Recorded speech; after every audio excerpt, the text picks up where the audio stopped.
بەنای خۆی گەورە و باڵادەست سڵاوتان لەبێت بینەرانی ئازیز و خۆشەویستی پرۆگرامی پەیامی ڕۆژ خۆشحاڵ و بەختەوەرم کە ئەم ڕۆژ لەگەڵ هاوکارم دانیار هاتینەوە خزمەتتان بۆ پێشکەشکردنی ئەڵلقەی نوێی پرۆگرامی پەیامی ڕۆژ کام ڕۆژ کۆمەڵەیەک تەوەر و بڕگە و بابەتی نوێ و جیاوازمان بۆ ئامادەکردون بە هیوای ئەوەی کە تەواوی بڕگە و بابەتەکانی ئەم ڕۆژمان جێگای سود و ڕەزامەندیەوەی ئازیز و خۆشەویست بێت. سڵاوتان لەبێت بینەرانی عزیز خۆشحاڵ و بەختەوەری جارێکی دیکە هاتینەوە خزمەتان دەخوازیین کە ڕۆژ سەرجەم بڕگە و بابەتەکانی پەیامی ڕۆژ جێگەی سود و ڕەزامەندی ئێوەی عزیز بێت. ئازان لە بەرنامەی ئەمڕۆماندا گفتوگۆ دەکەین لە چەند بابەتێک یەکی لەو بابەتانی ئەوەیە کە بڕیارە ئەمڕۆ کاتژمێر 4:30 پاشنیوەڕۆ لە پارکی ئازادی گرتبوونەوەیەک و کۆبوونەوەیەکی موسڵمانان ئەنجام بدرێت بەمەبەستی پشتگیریکردنی خەڵکی ستەملەکرای فەڵەستین و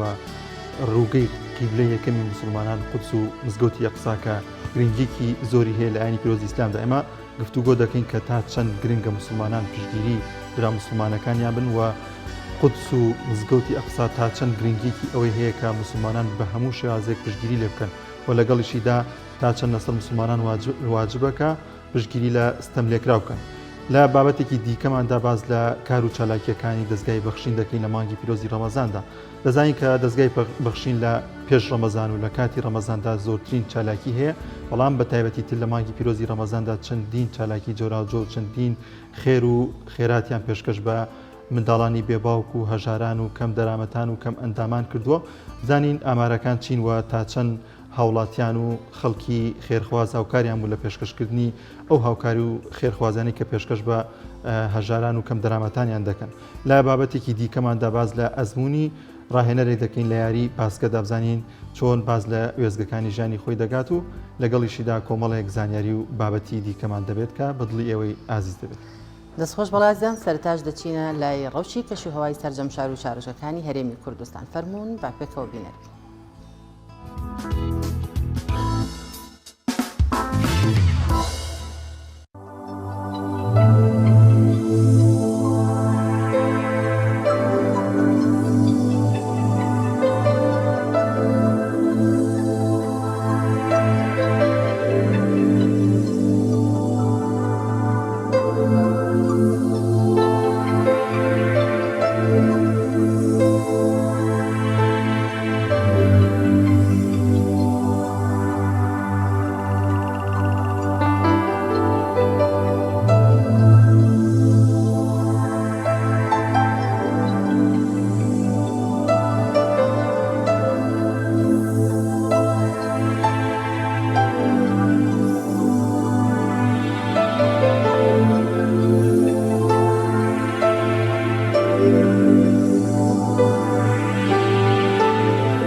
بەڵازان وەک پێشتر ئاماژەمان پێکرد بڕیارە ئەمڕۆ کاتژمێر 4:30 گرتبوونەوەیەک و پشتگیریەک بۆ خەڵکی فەڵەستین و ستەملێکراوان وەروەها پشتگیریکردن و گرنگیدان بە ڕووگەی قیبلەی یەکەمی موسڵمانان و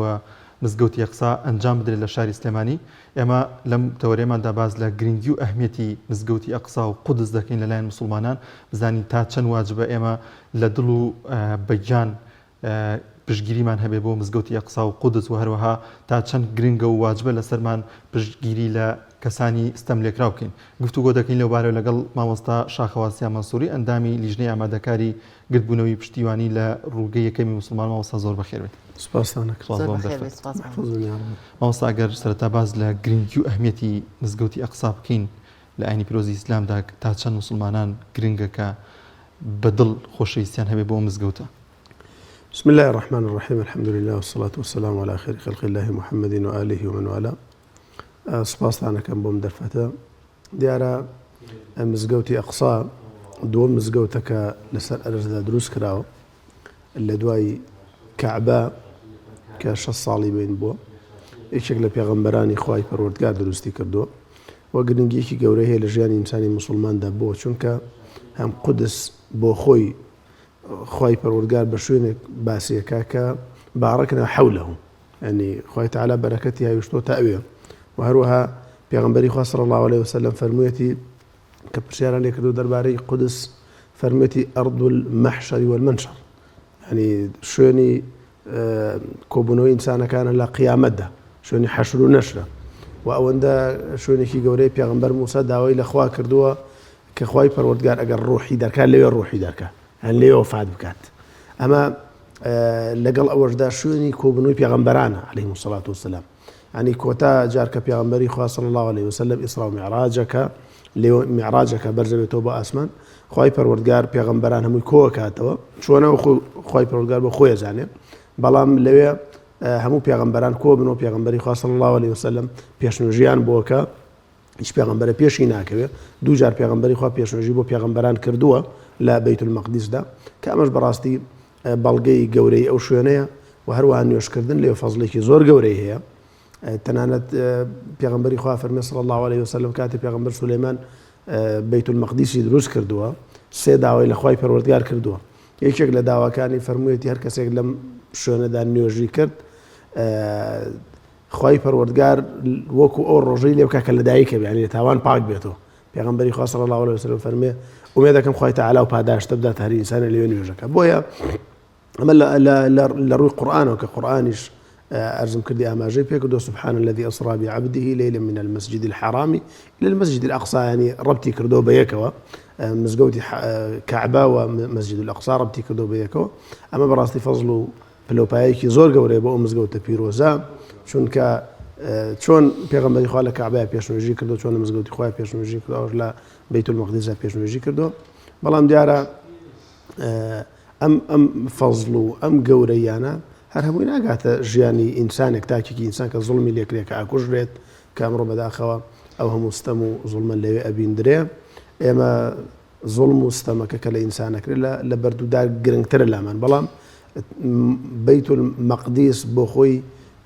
پلە و پای و ڕێزێکی زۆر گەورەی لە ئینسانی موسڵمان کەواتە مامۆستا ببوورە بۆچی پێویستە ئێمە هاوسۆزی خۆمان دەرببڕین بۆ موسڵمانانی غەزە لە کاتێکدا کە ئەمە پرسیاری زۆربەی تاکەکانە طبعا ئێمە مەزلوم لە هەر شوێنێک بێ ئەگەر کافریش بێ ئەبێ ئێمە دڵمان بۆی بسووتێت ئەنی ئێمەی موسڵمان هەر لە هەر شوێنێک مەزلومێکە بوو ئەو مەزلومە پەیوەندی بە دینەوە نییە ینی بەزەی هاتنی من بە ئینسانێکی مەزلومە پەیوەندی بە دینەکەیەوە نییە من لا يرحم لا يرحم هر كسي الرحم نكا خو الرحمي بيناكا انصر اخاك ظالما او مظلوما يعني اگر ظالم بو يعني مظلوم بيتو سريخي سرخصنك بدعاء باشان يعني بشتيترا اما امر مسلماناني غزه براستي ابينين ك سباز بخواك امنيه الاولاد معنا برقراره لبي يعني نان خواردني انما براستي او خلكا وەکو کرێچی وایە ینی وەکو ئەوایە کە ڕۆژە لە ڕۆژان دەربکرێ ڕۆژی لە ڕۆژان لێ بدرێ بەڕاستی یعنی خەڵک نازانێت چی بکات چونکە شاری غەزە شارێکە محاصرە ینی لەم لاوە بیرە سەبع لەولاوە تەل ئەبیبە بەحرە یعنی دەوری گیراوە خەڵکێکەوێ زۆر داماون تەنها مامۆستا ئەمە وەکو بەزەیەکە کە مەفروزە ئێمە بەڵێ ئێمە هاوسۆزی ئێمە طبعا ئەمە لە ڕووی دینەوە زەڕورۆ پێویستە کە هەموو موسڵمانێک هاوخەمی خۆی دەرببڕێ بۆ قودس و لە ڕووی دینەوە بەڕاستی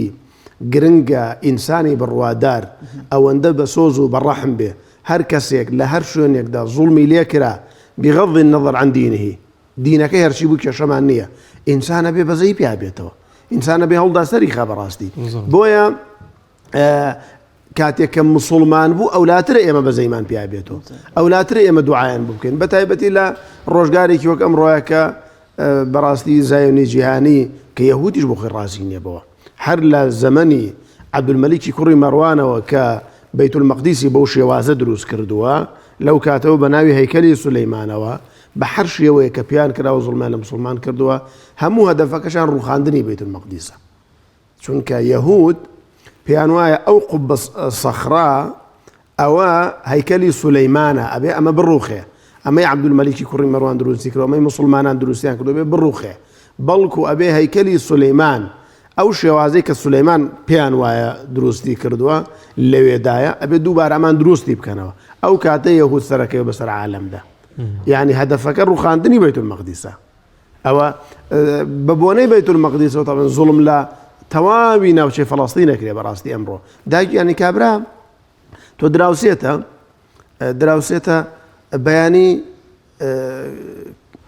کابرایەک دێت ئەڵێ 1 مەتری ئەرزم بەرانی من دۆستم هەیە لەوێ قسەمان کردووە لەگەڵان لە جێگایەکتریمان بینیەوە ڕەبتمان هەیە لەگەڵ پەیوەندیمان هەیە لەگەڵانە ئەڵێ دێت ئەڵێ تۆ 1 شوێنێکم بەرێ من جێم نیە ینی دێمە حەوشەکەی تۆوە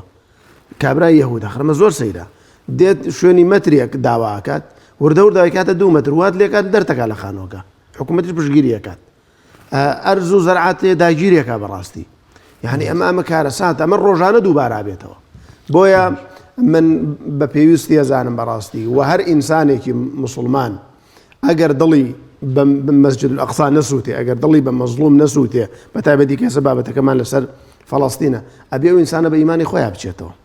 یعنی من کاتێک کە بەزەیم بە خەڵکێکدا دێتەوە بەزەیم لەبەرەوە پێیان نایەتەوە کە عەرەبە بەزەیم لەبەرەوەیە پێ دێتەوە ئەمە ئینسانێکی مەزلومە ئەمە ئینسانێکە ستەمی لێکراوە ئینسانێکە ئەرزی داگیرکراوە ئینسانێکە داری سوێنراوە ئەمە ئینسانێکە مناڵی شەهید بۆ بەڕاستی وەکو چۆن خۆمان کاتی خۆی زوڵمان لێکراوە بەڕاستی جایتر کەسێ ئەو کاتە بەزەی بێمیان هاتوێتۆ ئەوە بۆ خۆیت پرسیاری زۆربەی هەوڵاتیان کاتێکێمە هەموو ئازار و تراژیدیامان بەسەردا هاتووە هەموو گیان بەگشت و فەڵەستین بە تایبەتی کە هیچ هاوسۆزیێکیان بۆ دەرنەبڕین طبعا ئێمە بێەوە بزانین کە مەسئلەی حکوومات شتێکە مەسئلەی شعب شتێکی ترە دوو شتی لە یەک جایە ئێستا لەگەڵ ئەوەدام بەڵێ لەگەڵ ئەوەدام حکووماتانە هەر هەمووی لەگەڵ ئیسرائیلدان بەڕاستی ئەگەر بەڕاستەوە خۆبیان ناڕاستەوە خۆبێ ئێستا حدود بکرێتەوە خەڵک بەرەو فەڵەستینە ڕات خەڵکەکە جایە من کاتێک کە سەرۆکی وڵاتێک دیفاعی لە قزێکم نەکردووە لە من نەکات من ئەگەر زوڵم لەو میلەتە مەزلومە بکرێ منیش قسەیەک نەکەم ئەلمانیەکانی لای خۆمان کار لەسەرەوە دەکەم ئەو سەبا بێنە سەر گرتبوونەوەکەی ئەمڕۆ و پشتگیریەکانی مسلمانان ئەمڕۆ ئامادەکاریە کراوە کە لە پارێزگای سلێمانی و لە هەڵەبجە گرتبوونەوەی پشتگیریەک بۆ مزگەوتی قسە دەکرێت ئەمڕۆ ئێمە دوای چەند ڕۆژێک لە ئامادەکاری و داوای مۆڵەتکردن کە تاخیری کردنێک جاری بۆ ئەم داوای مۆڵەتان کرد بەڵێ پێشتر داوای مۆڵەتمان کرد و مۆڵەتەکان دێکی خایاند سوپاسیانەکەین لە کۆتایی دەکە ئەم مۆڵەتی گرتبوونەوەیان پێداین کە ئێمە دیارە چەند شوێنێکمان دیاری کردبوو بۆ شوێنیان پێداین بوو پێشتر کە دیاریکرا ئێمە پێشتر لای پارکی مەلیک مەحموود ئەومان دیاری کردبوو ئەوە مەلعەبەکەمان دیاری کردبوو پاشان ئەو سەکۆی ئازادمان دیاری کردبوو لە پارکی ئازادی دیارە مۆڵەتی ئەوێمان پێدرا ئەو شوێنانێتە دیارە مەلعەبەکە یاری شتیتیا بوو بەهەرحاڵ ئێمە ئامادەکاریمان کردووە بە پشتیوانی خوای پەروەردگار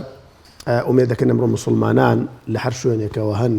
لە ناوی شاری سلێمانی لە دەروی شاری سلێمانیە بەڕاستی ئەمە ئەضعف الئیمان کەواتە هاتن بۆ هەمووانە لە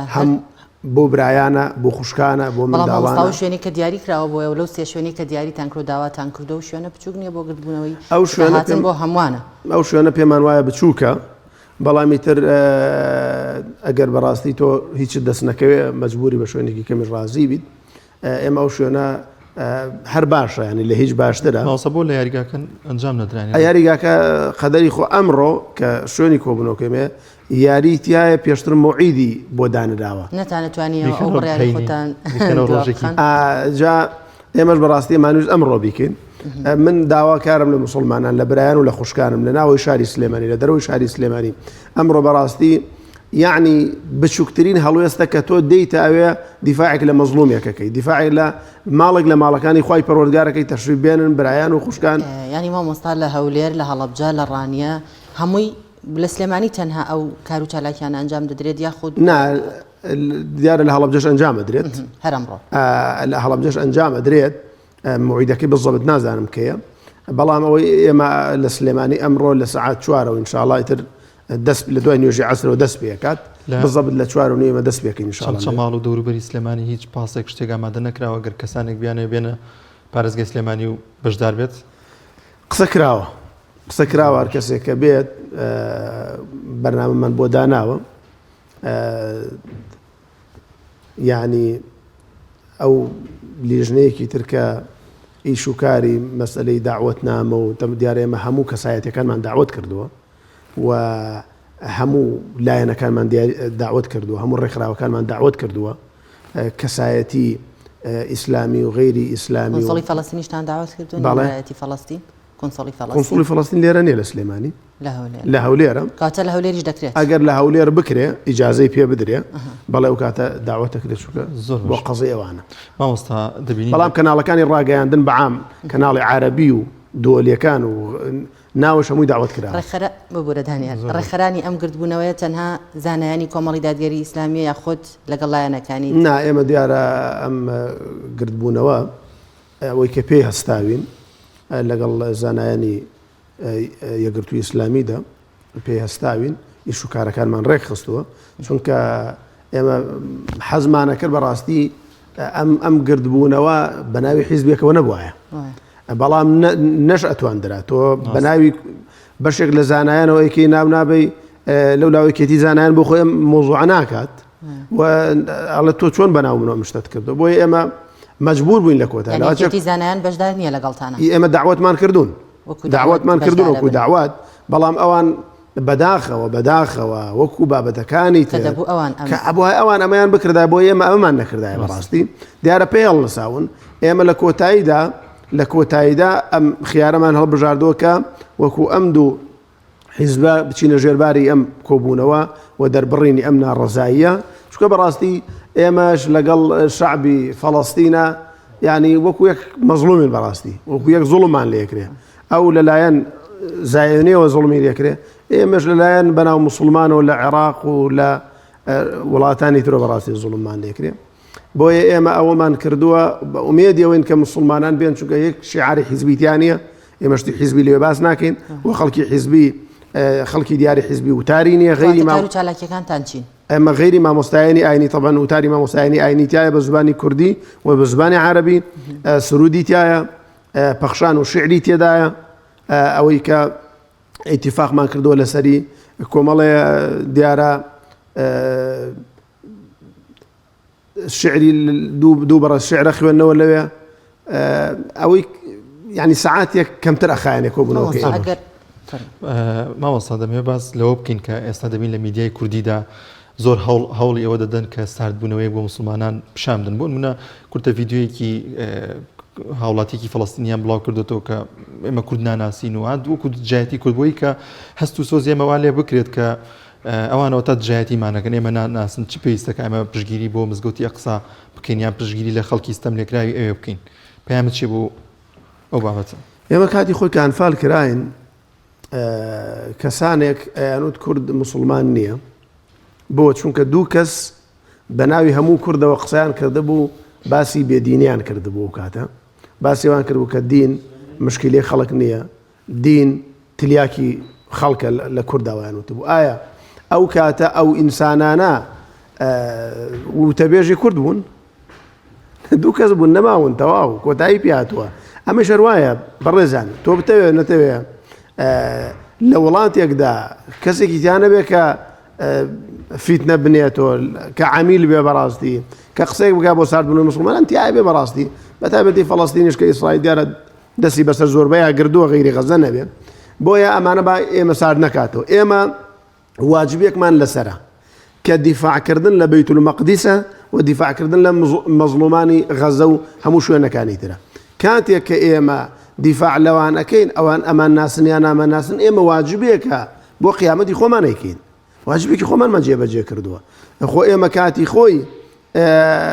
برایانمان لە ڕۆژ ئاوە کە لەسەر مینبەرەکانەوە باسمان کردن لەم کەناڵەوە باسمان کردن باسی مەزلومێتیمان کرد خۆ ئەوان بە حکمی کوردستان ئێرە ڕازی نین کاکە وەنیە بەم حکومە ڕازی نین کە لێرە ئاکرێ ئەسڵەن لە هەندێک بابەتە دژایەتی ێرەشەکەن یعنی ئەگەر هەندێک نێوەندگیری نەبالەوە چه شەڕیش دروست بووایە بەڵام ئێمە ئەمە واجبێکی دینێ واجبێکی ئەخلاقی خۆمانە بەڕاستی ئێمە بەجێبەجێ بکەین ئێمە گوێ نەدەین بەو کەسانە پاشان ئەم خەڵکانەی کە بەداخەوە کە خەڵکێک دێ ینی تەسویری کەسێک ئەوە تەعمیمەکە بەسەر شعبێکە وڵای ئەوە زوڵمە یعنی ئەوە ویژدانی نازانم چۆن ڕێگەی پێدا ویژدانی ئەو ئینسانە چۆن ڕێگەی پێدانی تۆ بتێو نەتەوێت ئێستا لەم شاری سلێمانیە دە کەس نەبێت دژی شاری سلێمانی قسە بکە هەیە زیاتریش دەسەکەیە ئەمە معنای ئەوە نییە کە خەڵکێک من ناناسێ من دیفاعی لێ نەکەم من دیفاعی لێکم با کابرایەک بێ لەو پڕی دنیا بێ لە ئەفریقیا بێ من واجبێکی سەرشانی خۆم جێبەجێەکەم کە دیفاعکردنە لە مەزلوم و ستەم لێکراوێکە وەکو من ستەمی لێکراوە من چۆن پێم ناخۆشە خەڵکێک ئەو کاتە دیفاعی لێ نەکردم کە بۆ زانینت ئەوەی کە ئیسلامی بووە ئەو کاتەش دیفاعی کردووە ئێستا خۆمی ماوە لە گۆڤارە کۆنەکانە ماوە بەڵام دیارم خەڵکانە نەخۆشن ئینسانیش کە نەخۆش بوو هەنگوینی بەرێ تاڵە زۆر باشە مامۆستا بەشداریکردن لەم گردبوونەوەیە ئایا ئەمە ئەرکە ئەم بەشداریکردن لەم بینە بە ئەرکێکی سەرشانی خۆمانی ئەزانین چونکە بەڕاستی دیفاعکردن لە مەزلوم و لەو شوێنە پیرۆزە ئەرکی مسلمانانە یعنی ئەمڕۆ بۆ زانینتان کاتێک کە ئیسرائیل ئەبینەیە بە ملیۆنان خەڵک لە وڵاتانی ئیسلامی و دیفاعی لەکەن هەستەکە کە ئەمە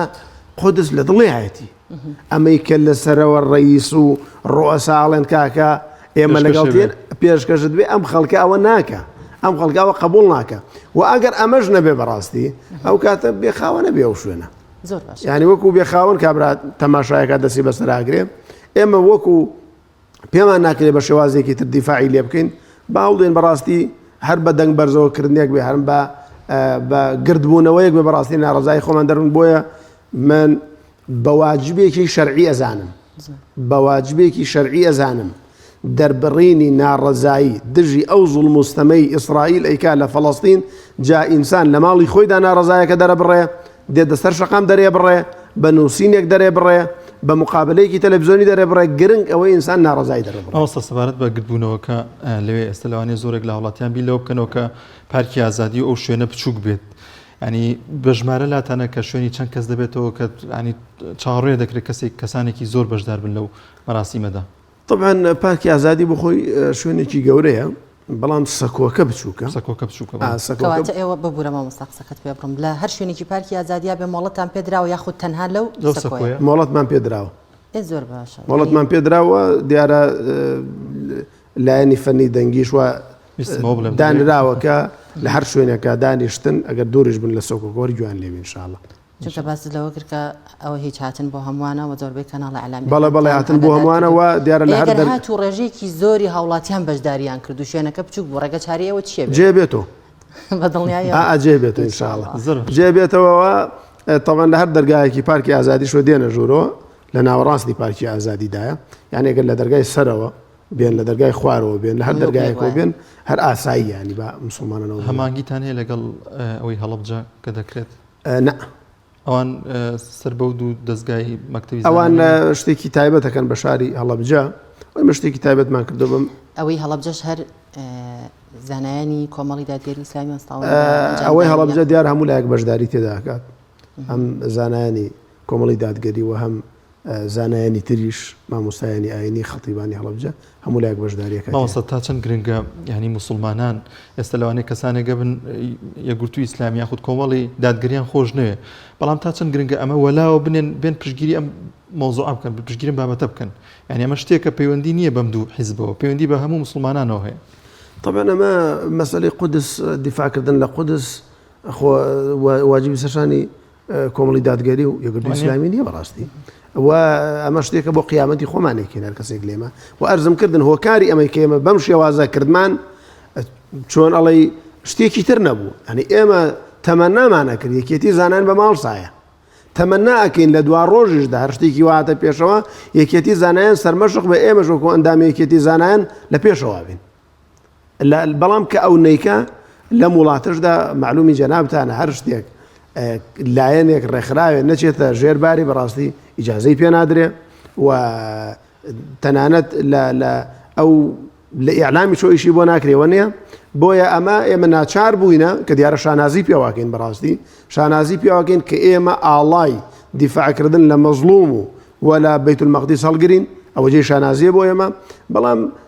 شتەکەشی بینن طبعا کە بە هیچ جۆرێ قیاداتی سیاسی وتاریان هەیەتایە تەنها شتێکی عولەماییە و داوامان لەو مسلمانانە کردو کە بەشدار بن لە ناو گردبوونەوەکەتاندا ئاڵای عێراق فەڵەستین هیچمان مەگەر خەڵک وەکو شەخص بێنێ ئەگەر نا ئێمە هیچ ئاڵایەکمان ڕێگریان لێ ناکەن ناڕێگریان لێ ناکەین ینی بەشداربوون لەو گردبوون بەس ڕێگری لە ئاڵای حیزبەکەین ڕێگریمان کردو ڕێگری شەکەین هەر حیزبێک ئاڵای بێنێتەوە مە ڕێگری لەکەین ئەگەر بە کۆمەڵی دادگەری وەگردوی ئیسلامی شۆ بێت زۆر باشە لێرەوە بەڕێزت چی بە هاوڵاتیان دەڵی بۆی بەشدار بن لەم گردبوونەوە ئەمەش وەکو ڕێکلامێکە بۆ ئەم گردبوونەوە جەماوەریە من سپاستانەکەم سپاسی کەناڵی ئاسمانی پەیامەکەم کە بەردەوام لە خزمەتی ستەم لێکراوانە بۆ بەڕاستی بەردەوام لە خزمەتی شەقامە بوو من داوا لە برایان و لە خوشکانم مەکەم بەڕاستی سەعاتێک لە کاتی خۆیان ببەخشن بە قودس سەعاتێک لە کاتی خۆیان ببەخشن بە دیفاکردن لە برایانیان لە فەڵەستین ئەمە بەڕاستی نیشانەی دڵسۆزی و مسلمانێتی و پەرۆشیە بۆ مسلمانان و با هیچ شتێک ساردمان نەکاتەوە کەسێک کە دینی نییە شوبهەیەک بڵاوە کاتەوە با ئێمە سارد نەکاتەوە بەڕاستی بۆ ئەوەی کە دیفاعی لە مەزلومان بکەین با ئێمە کارە بکەین ئەجرەکەی یەقینتانە بێت لای خوایە یعنی ئەمە شتێکی قیامەتیە لەگەڵ ئەو شتێکی دنیاە بۆ کورد یعنی کورد معقولە لە جنوبی ئەفریقا خەڵک دیفاعی لە قودس کردووە لە کوردستان نەکرێکە نزیکین لە فەڵەستینەوە نییە بۆیە من دووبارە داوا لە برایان و خوشکان مەکەم کە بە گڕوتینێکی زۆر گەرمەوە بەشدار بن خۆیان و ماڵ و منداڵیان هەر گریمان سەفرەیەکە دێن بۆ پارکی ئازادی لەوێ لەژێر دارەکانە لەژێر سێبەری دارەکانە دانیشن بەشدار بن تێیدا ومێ دەکەم خوای تەعالا پاداشتێ مولایشان ئینشاءڵڵا دەستخۆش بێ زۆر سپاس بۆ مامۆستا شاخەوان سیا مەنسووری ئەندامی لیژنەی ئامادەکاری گردبوونەوەی پشتیوانی لە دورگەی یەکەمی مسلمانان سپاس کە میوانی بەرنامەکەم سپاس بۆ بەڵازان دەچین لای ناوڕێک و دەگەڕێنەوە لاتە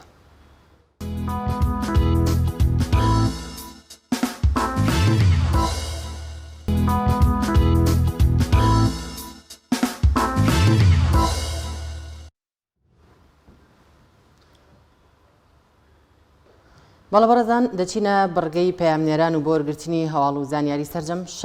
شارۆچەکان سەرەتاش دەچینە لای پەیامنێرمان سامان فەتاح لە پارێزگای هەڵەبجە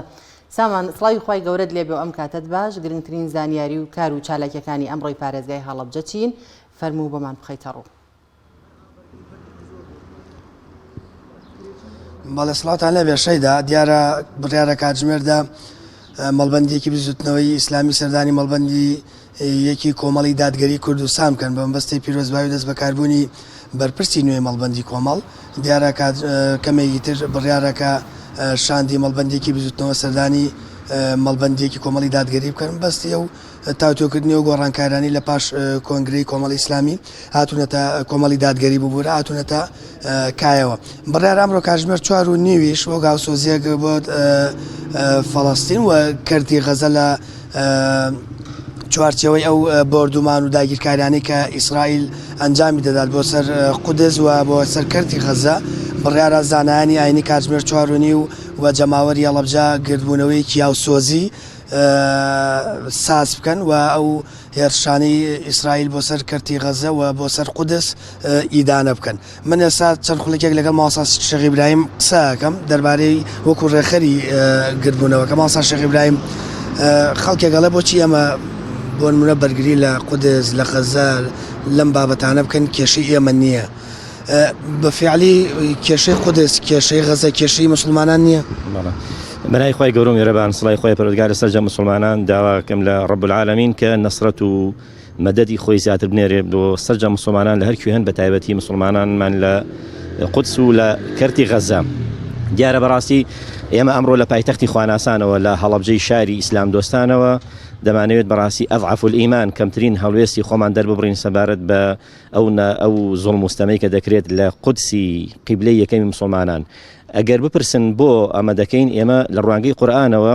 خوای پەروەردگار ئەرضی قودس بە ئەرضی مبارەک و بە ئەرضی مقدس ناوەبات و شوێنی شەوڕەوی پێغەمبەر عەلەیهی سڵات وسەلام مەڵبەندی هەموو پێغەمبەرانە و لە هەمان کاتە قیبلەی یەکەمی مسلمانانە کەواتە ئەمڕۆ ئێمە لێرە لە پایتەختی خواناسان لە پارێزگای هەڵەبجە لەژێر دروشمی قودس کێشەی باوەڕدارانە کۆ دەبینەوە و بەیاننامەی ناڕزایی دەردەبڕین و هەر لێرەوە بەڕاستی داوا دەکەین لە سەرجەم مسلمانان بە تایبەتی لە سنووری پارێزگای هەڵەبجە و لە سەرجەم هەرێمی کوردستان هاو هەڵوێست بین، هاو دەنگ بین، هاو دەم بین و دەست بە نزا و دەم بە نزا بین سەبارەت بە مسلمانان. کەواتە ئێمە بە تایبەتی وەکو میلەتی کورد ئەڵێ سەد حەکیم بەقەدر دەدارێ نازانێ، ئێمە خاکمان بەڕاستی دەفرۆشرێ، خاکمان هەڕاش دەکرێ، خاکمان ینی سوکایەتی پێوە دەکرێت، بۆیە معاناتی خەڵکی مسلمان بەڕاستی زیاتر و زۆتر هەست پێ دەکەین، بۆیە لە ناخی دڵمانەوە بەڕاستی ینی هەست بە ئێش و ژانی ئەوانەکەین و دڵنیاین لەوەی کە ئەمڕۆ سەهیۆنیەت بەڕاستی دەیەوێت ینی جارێکی دیکە بازار و بازرگانی بە خوێنی مسلمانانەوە بکات و دەیەوێت بەڕاستی وەکو چۆن ئاینی خۆیانیان هەموو شێواندووە، وەکو چۆن بەڕاستی لە مێژوودا دەستیان سوورە بە خوێنی پێغەمبەران بە خوێنی چاکەکاران، جارێکی دیکەش دەیانی و سوکاتی بە سەرجەم ئینسانیەت بکەنەوە بە تایبەتیش بە مسلمانان. برامەکو خۆ داماژت پێ ڕەزاف ئیمان ئەمە سۆزی دەڕڕێنێت تا چەند گرنگە مسلمان بێ بەدەم ئەم ناڕزایەتیەوە و ئەو داگیرکاری ئیسرائیل بۆ سەر قودس و غەزە ئیدانە بکات. دیارە مسلمانان بەڕاستی پێغەمبەری عزیز وێنایی حاڵی مسلمانان دەکات، جسمی مسلمانان دەکات بەوەی کە دەفەرمێ مثل المؤمنين في توادهم وتراحمهم وتعاطفهم كمثل الجسد الواحد. مسلمانان وەکو یەک جەستەوان، یعنی بۆ نمونە ئەگەر ئێستا کێشەیەک بۆ ئێرەی من دروست بێ بۆ ئەم چاوم ئەکرێ چاوی ڕاستم بڵێ پەیوەندی بەوە نییە، کێشەیەک بۆ دەستی ڕاستم دروست بێ ئەکرێ دەستی چەپم بڵێ پەیوەندی بەوە نییە. کاتە ئێمە مسلمانان بەڕاستی یەک میلەتین، یەک جەستەین، یەک گیانین، بۆیە لێرەوە بەڕاستی داوا لە سەرجە مسلمانانەکەم کە هەمومان هاودەنگ بین و بەشدار بین لەوەی کە لانی کەمەکەی ئەمڕۆ پێکەوە کە لە ناو بازاری هەڵەبجە دێینەوە جارێکی دیکە هەڵوێستێک دەبڕین. بۆیە دەخوازم لە باوکانی بەڕێز، لە بەرایانی ئازیز، لە کاسبکارانی بەڕێز هەمووان پێکەوە لێرە یەکدەنگ و یەکدەست بین سەبارەت بە ئەوەی کە دەکرێت بۆ ڕشتنی خوێنی مسلمانان و بۆ داگیرکردنی قودسی بە تایبەتی قودس کە کێشەی ئێمەیە، کێشەی باوەڕدارانە، کێشەی هەموو مسلمانانە سەرتاسەری زەویدا. مامان پرسیاریش ئەکا ئامادەکاری کراوە، ئامادەکاری کراوە بۆ مەراسیمەکە. ئێمە ئەمڕۆ ئەلحەمدولیلا هەموو ئامادەکاریەکمان کردووە سەبارەت بە ئاگادار بڵێن داڕشتن و نووسینەوەی یادداشتنامەیەکی ورد، هەم بە زمانی کوردی هەم بە عەرەبی، دابینکردنی لافیتە بە زمانەکانی عەرەبی، کوردی، ئینگلیزی، دابینکردنی مەنەسە و سەوتیات و ئاگادارکردنەوەی هەموو ڕاگەیاندنەکان و ئاگادارکردنەوەی جەماوەر و مامەسایان هەموو ئەو ئامادەکاریانەمان کردووە، شوێنمان دیاری کردووە. ئینشاءڵڵا ئەمڕۆ لە 440 خولەک لێرە لە ناو ئەو باخچەی گشتی لە ناو بازاری هەڵەبجە با بڵێن کە جاران شوێنی پیشاندانەکان بوو، ئالێوەدا ئینشاءڵڵا کۆ دەبینەوە و ناڕەزایی پایتەختی خواناسان دەگەێنین بە سەرجە مسلمانان دەبێتەوە هاتە شوێنەکە بچووک دانێش. مامەسا و شوێنێک کە دابین کراوە شوێنەکە بچووک نییە، شوێنی ژمارەیەکی زۆری خەڵگە بێتەوە کە بەشداری لەگرتبوونەوە و لە ناڕزایەتێکە بکەن. بەڵێ بەشی ناوەوەی بڵێن ئەو پارکە کە بەخۆی داخراوە، ینی نازانم دقیق بڵێن، بەڵام ئەندازێکی زۆر خەڵک جێگەی بێتەوە و لە هەمان کاتا بەڕاستی دەرەوەی هەموو لاکانیشی هەر شەقامە جێگە بێتەوە. ئومێ دەکەین ئینشاءڵڵا لەوەی کە بتوانین هەرچەندە لە ڕاستیا وەکو ئامادەکاری بۆی کە هەموو جەماوەر جێگەی بێتەوە، ڕەنگەوە خۆی بۆ خۆی ینی لە ئێستادا لە هەنگاوی یەکەما پێمان خۆش بوو هەڵەبجە کە پێشەنگە ئەم هەنگاوی خۆی بنێ، ئومێدی شەکەین کە مسلمانان بەڕاستی ئارامگر بین و بتوانین ینی خولەک نیو ساعات هەمومان پێکەوە بۆستین و بۆ ئێش و ئازاری برایانی مسلمانمان لە فەڵەستین بە تایبەتی. زۆر سپاس بەیەوەش. بەڵێ دیارە گردبوونەوە و دەربڕینی هاوسۆزیەکە لە باخچەیەک لە ناو بازاری هەڵەبجەیە کە ئەو باخچەی بەردەم هۆڵی سارای پێوترێت کە پێشووتر خۆپیشاندانەکان لە ئەو باخچەیە دەکرێت و مامۆسایانیش و جەماوەری هەڵەبجە داواکەن کە هەر کەس لە چین و توێژە جیاوازەکان ئامادەی ئەو دەربڕینی هاوسۆزیە بن بۆ قودس و بۆ کەرتی غەزە، مسلمانانی کەرتی غەزەکە ڕوبەڕووی داگیرکاری ئیسرائیل بوونەتەوە. لە هەمان کاتیشدا لە شاری سلێمانی ئەم خۆپیشاندان و گردبوونەوە هاوسۆزیە بۆ قودس و غەزە ئەنجام دەدرێت. بەڵێ زۆر سپاس بۆ پەیامنەرمان سامان فەتاح، سپاس بۆ تەواوی زانیاریەکانت. بەڵازان دەچین لای تەورێکی دیکەی بەرنامەکەمان کە باسکردن لە ئەزمموی ڕاهێنەرێکە ڕاهێنەری یاری باسکەی عێراقە، باسکەی کچان بزانین کێشە و گرفتەکانی یاری باسکەی عێراق لە چیایە و هەروەها چۆن ڕاهێنەرێکی کورد دەتوانێت بێتە ڕاهێنەری یانەیەکی عێراقی، وهروەها تا چەند کوردەکان لە یاریزان لە ڕاهێنەر گرنگیان پێدەدرێت لە یانەکانی عێراقدا. گفتوگۆ دەکەین لەگەڵ میوانەکەم زۆر بەڕێز ڕاهێنەری هەڵبژاردەی باسکەی کچان عێراق کاک ڕزگار محەممەد. کاک ڕزگار زۆر بەخێر بێت. کاک ڕزگار ئەگەر سەرەتا باز لە ئەزمموی خۆتمان بۆ بکەی، چۆن ڕاهێنەرێکی کورد دەتوانێت بگاتەوە ئاستەی بێتە ڕاهێنەری یانەیەکی عێراقی؟ خۆی سوپاسان دەکەم، سوپاس بۆم دەرفەتە. ئەمە لە پاش 10 ساڵ کارکردنی بێ و چند لایەن بندەوە بۆ دروستکردنی بنکەیەکی سەرەکی و بەرفراوانی یاری باسکتبۆڵی کچان لە عێراقا کە ئێستا بە بڕای من وێنەی نییە نەک لە عێراقا لە هەموو ناوچەکەشا. پاش ئەو هەموو کارەی کە کردمان، ئەو هەموو پرۆژێ، ئەو هەموو کامپۆ، ئەو هەموو سەفەرە و ئەو هەموو بتوڵاتانەی کە بینیمان لە دەروی عێراق، دیارەوەیەکێتی باسکی عێراق پێیوا بوو کە من شایستەی ئەوم ببمە ڕاهێنەری هەڵبژاردەکانی عێراق، نەک هەرێک هەڵبژاردە، چکەم ڕاهێنەری سەرجەم هەڵبژاردەکانی عێراقی کچانم ئێستا. و لە پاڵ ئەوەش ئێمە ڕێکخراوێکمان دامەزران لە ساڵی 2016 ڕێکخراوی ژیما بۆ گەشەپێدانی وەرزشکە گرنگی بە مناڵە، بە کچی بچکۆلەیە هەر لە مناڵیەوە بەکارهێنانی وەرزشی باسکتبۆڵ و کوتوڵێک بۆ چاکردنی ژیانی ئەم کچانە، دۆرخستنەوەیان لە ئایپاد، خواردنێکی تەندروست، یارمەتیانی دایک لە ماڵەوە، ژینگە پارێزی، پاک و خاوێنی. ئەم کۆمەڵەشتەوای کردکەیەتیشتی باسکی عێراق هەموو ئەندامانیان بە تایبەتی لیژنەی مدەڕیبین، ئەوانە کە بڵێن سەربەست و دەسەڵاتدارن لە دانانی ڕاهێنەرانە، پێیان وا بوو کە ئێمە شایستین ببینە ڕاهێنەری هەڵبژاردەیە. زۆر باشە، بۆچی یانە هەڵبژاردنەکانی کوردستان گرنگی بە ڕاهێنەرەکانی خۆمان نادەن؟ بابەت هۆکار زۆرە، بەڵام هۆکاری سەرەکیەوەی کۆمەڵی سیاسی دەستیان بەسەر یانە نەگرتووە و بۆ ماوەی دوو چەندین ساڵە لەو یانەیان سەرۆکیانە هەیە 26 ساڵە سەرۆکیانەیە، ینی 26 ساڵ، 24 ساڵ، 23 ساڵ، 20 ساڵ تەمەنێکە بە سەدەها گەنج لەم تەمەنەیە تێپەڕێ ئەوێ وەرزش بکە، یا تۆ نایڵی وەرزشکە، یا بواری بۆ ناڕەخسێنی، یا جلوبەرجی بۆ دابین ناکە، یا پاسی بۆ دابین ناکە، یا هۆڵەکە ناخیتە خزمەتیانەوە. لە کۆتایی تیپەکان حەلەکەن، یعنی سە ببینە هەموویانەکانی سلێمانی ڕەنبێکم یەک تیپی باسکتبۆڵی کچان یا کوڕانی ڕێکوپێکی نەبێت، هەموویانەکانی سلێمانی بخەسەرێک ڕەنبێکم یەک تیپی هاندبۆڵی ڕێکوپێک یا سەحەمەنای ڕێکوپێکی نەبێت. ئەمە هۆکارەکەی زیاتر ئەو کەسە سیاسیانەیە بەداخەوە کە من چەندین ساڵ ئەم بابەتە باسمان کردووە. هۆکاری دووەم کەسانی وەرزشکار دڵسۆزنین بە بوارەکەی خۆیان، نیم بەداخەوە ئەو کەسانی کە کادرن، ئەوانی کە بڕوانامەیەن هەمویان بدۆی پلە پۆستە ئاگەڕێن، ئەوانەشی کە لە مەیدانەکەیان زیاتر بدۆی موچەیەک و بژێوی ژیانیان ئەگەڕێن، زیاتر وەک لەوەی کە گرنگی بە ئەمنەوە نوێیی کورد بن کە ئیسا هاتۆتە پێشەوە و دووری خەنە لە خوکردداری خراپ. بەڵام ئێوە خۆتان ناتوان ینی بەدەردەوەی کە هیچ کەسێک هیچ لایەنێکی سیاسی پاڵپشتیتان نەکات، بۆ نمونەیانەیەکتان هەبێت کە ئەو خانمانەی ئەو کچانی کە خۆیان حەزیان لە باسکە بێت و خۆیان ینی ئەو خۆشەویست و حەزە و خولیان هەبێ بۆ یاری باسکە خۆیان بتوان کە پارێکی ڕەمزیان لێوەربگرن، جلوبەریان بۆ دابین بکەن، پێداویستەکانی ناو هۆڵی بە دیاریکراوی ئێمەوەمان کرد لە 2016 کە ڕێکخراوەکەمان دابەزدان بۆ ماوەی 1 ساڵ ئێمە بە خۆبەخشی کارمان کرد، کچی بچکۆلەمان هێنا لە مەکتەبی ئایندە لێرە، زۆر ڕێزمێ مامۆستا بورهانی بەڕێوەبەری ئەو قوتابخانەیەکە ئەو هەموو دەرگاکانی بۆ کردینە. ئەو کاتە بۆ ماوەی 1 ساڵ خۆبەخش بووین تا بوون بە 50-60 کەچ. لە دوای 50-60 کەس خۆت زانی ژمارە زۆرە بێ، عەدەد زۆرە بێ، پێداویستی زیاکە، مەبلەغێکی ڕەمزیمان لە دایک و باوکان وەرگرت و وردەوردا ئەمە بوو بە مۆدێلێک بۆ وەرزشی کوردستان و عێراق، هەر بۆی ئەمەش بووی بە ڕاهێنەر و یاریزان و سەرپەرشتیار و یاریدەدەری هەڵبژاردەی عێراق. ئێستا ئێمە سەرکەوتین بۆ جامی جیهانی. هۆکارەکەی چی؟ هۆکارەکەیەوەی ئێمە احتیمامان بە کچەکانە، بە مناڵەکانە، لە مناڵی هێنامان پەرۆدەمان کرد. بەڵێ ئێمە ڕێکخراوەکەمان 130 کچە یاریزانی هەیە ئێستا. زۆر باشە مامۆستا، یانەکانی عێراق سەبارەت بە باسکە یاخود یانە وەرزشەکانی دیکە تا چەند گرنگی دەدەن بە یاریزانە کوردەکان یا ڕاهێنەرە کوردەکان؟ ئایا جیاوازیان لەگەڵاکەن یاخود لێهاتووی توانایی ئەو کەسە دەورە بینێت؟ لە عێراق دوو شت هەیە، هەروەک چۆن سیاسەکانمان ئەچنەوە یابێ خۆیان بسەلمێنن، خۆیان پیشان بن، یا ئەبێ گۆشەگیرکرێن. زۆری نی وەرزشەکانی کوردستان لە عێراق هیچ بوونێکی نییە، یا بڕوام وایە من هیچ پێگەیەکی نییە جگە لە تێنسی سەرمێز، ئەویش بەهۆی کاکردەوە بەڕاستی هەردە ڕۆڤبارام کە گرنگی پێدرێ و سەرۆکیەکەتی تێنسی سەرمێزی عێراقا و چەند ڕاهێنەرێکی دڵسۆزی وەکو مامۆستا شاخوانەوەش لێرە خەریکن. ئەمە ناوێکی گەورەی هەیە لە عێراقا بەهۆیەوەی سەرۆکیەکەتێکە کووردە، بەڵام بەنسبەت باسکتبۆڵەکەی ئێمەوە مەسەلەی خۆسەلماندن تۆ کە یەکەمی عێراق بیجارێک نادوان ناسییاننا لەسەر هەموو فئاتەکان لە هەموو کچانی عێراق بە عەرەب و کورد و مەسیحی لە هەمووی بەریتەوە، ئەو مەجبورە ناچارەکە بێت لەگەڵ تۆیان تەعاملکە. تەعاملکردنەکەش ئەساسی بەرنامەدانانە. ئێمە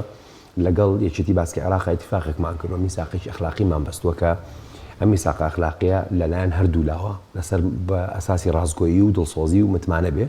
درۆ لەگەڵێکانەکەین، خیانەت لە یەکتی نەکەین، بۆ هەڵبژاردەیەکی بەهێز دروستکەین بۆ ساڵی 2023-24. لە ساڵی 2023-24 بتوانین ئەم هەڵبژاردەی کچانان هەڵبژاردەیەک بێت ڕکابەری مەسر بکە کە لەسەر جیهان ڕقەمە ژمارە، ڕکابەری ئێران بکە کە لەسەر جیهان ژمارەیە. ئێستا وردە چەکەرەی کردو بەرنامەکەەوە تاوکو باسم کرد سەرکەوتن ئێستا بۆ بۆ جامی نمونەوە جیهانی. ئەگەر بەشداری لە هەر یاریەکە بکەن ینی ڕکابەرێتی هەر وڵاتی بکەن وەکو باسکی کچانی عێراقەچن بەڵێ بۆ سەر بە عێراق عێراق بڵێ ئێمە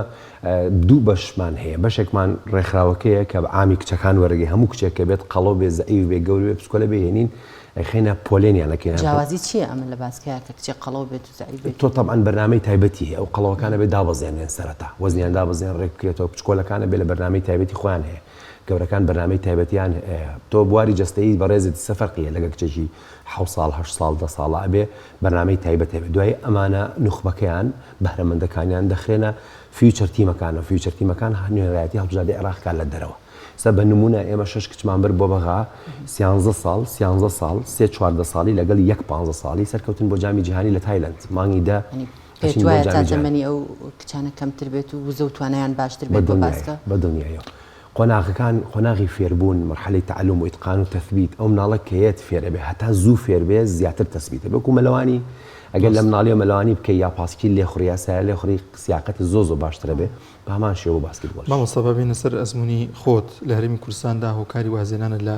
یانی سیروانی نوێ بۆچی دەگەڕێتەوە کێ هۆکار بوو لەوەی کە واز لەو یانەیە بێنیت خراپی سیستەمەکە و بەکارهێنانی لایەن کۆمەڵی کەسەوە و کۆمەڵی کێشەنانەوە بۆ تۆ بۆی ناشرینەکەن بۆی هەموو کەس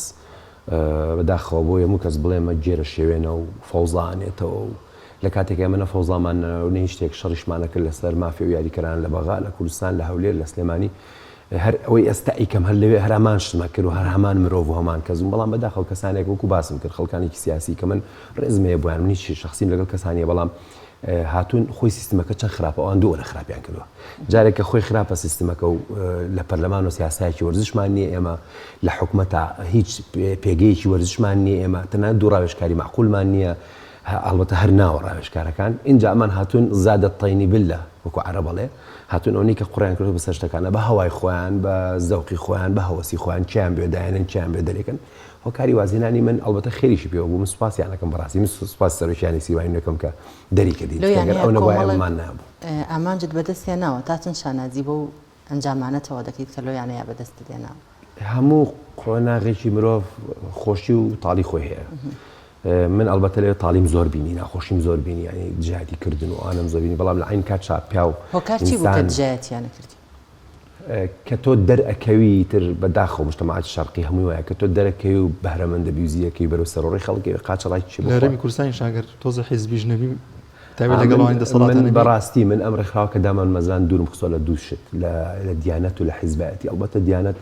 هەموو کچاک زۆربەی کچەکانم بە ڕۆژوە بن زۆرینەی زۆریان ڕەهایان نوێژەکەن بەڵام ئێمە ئەمان نێنانە ئەم بوارەوە بۆچی بۆی ئەم بەبارە پیور بێ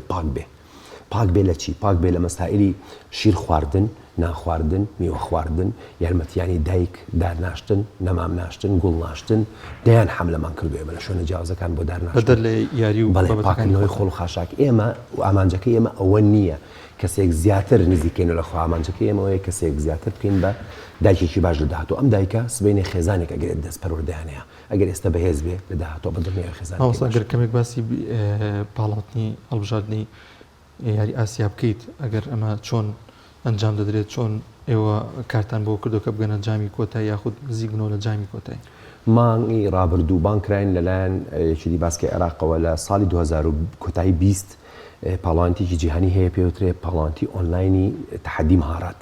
بە ئۆنلاین کۆمەڵی کارامەی باسکتبۆڵەکەی پاس و شوت و سێباز و ڕەمی و ئەو شتانە ئێمە بانکراین وتیان تەمان عێراق 21 پێیزانیە بەمە بەداخەوە بەڵام هەر باش بوو بۆ خوار و 15 ساڵ ئەکرێت تۆ بێ لە سلێمانی عدادی خۆت بکەی دوایی دەی بۆ بەغالێ مەعسکەرێکەکەی دوو بەشداریەکەی لەگەڵ تیمەکانی نیوزیلەندا سووریا لەگەڵ گوام دوای سووریا خرای مەجموعەیەکە عێراق و نیوزیلەندا و گوام بەیەکەوە بووین لە بەغا عدادێکی زۆر باشمان کرد بەیانیان و ئێواران تەمینمانە کرد بۆ ماوەی 6 ڕۆژ ڕۆژی شەشەم ئەڵبەتە یاریەکان بوو بە ئۆنلاین ئەکرێ ئەوان لە وڵاتی خۆیان ئەیکەن تۆش لە وڵاتی خۆت ئەیکەی ئەوە بوو سوپاس بخوا منافەسێکی زۆر باشی کچانی نیوزیلەندامان کرد کە لەسەر جیهان بەڕاستی ڕقەمنەوەانە لە گوامیشمان هەردوو یاریەکە بردەوە بە دووەمی کۆمەڵەکەمان سەرکەوتین بۆ جامی جیهان کە لە تایلەند دەکرێت خۆشبەختانە ئێستا یەکێتی نێودەوڵەتی باسکتبۆڵی بڵین جیهانی قەراریە ئەم پاڵانتیە بە ئۆنلاین نەمێنێ بخرێتە تایلەند و لە تایلەندیش بە حی بکرێنی هەموو لە ساحەکا بن وەکو چۆن یاری باسکتبۆڵ بێکۆکرێ